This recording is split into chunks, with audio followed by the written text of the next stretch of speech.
Sad. Gledaj tamo na čoču.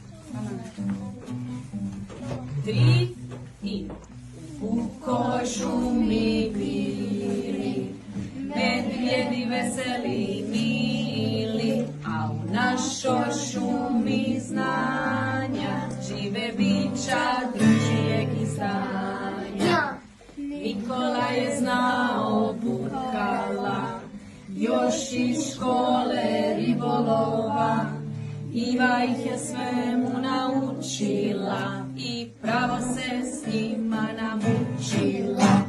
Elena i Lena, nijedna nije lijena, u čitanju su brže od jelena.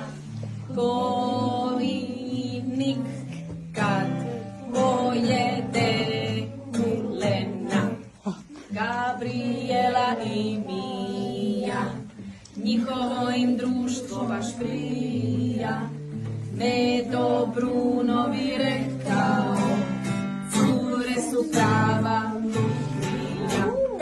Marijana, Ana Marija, ma to mora biti neka čarolija, perine gitare melodija, koja se opija. To.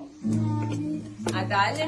Marijane, one su glazbom zanesene i Kristina se nekad zamisli, pa glavom ogata opali. Alan ima velike šape, glasno možda smazat sendvič na brzake. Maja mu često reče, daj spori malo čovječe. Jednom je Neo na panj sjeo i glasno viknuo, sve je pčele omeo i Mateja nam prepao.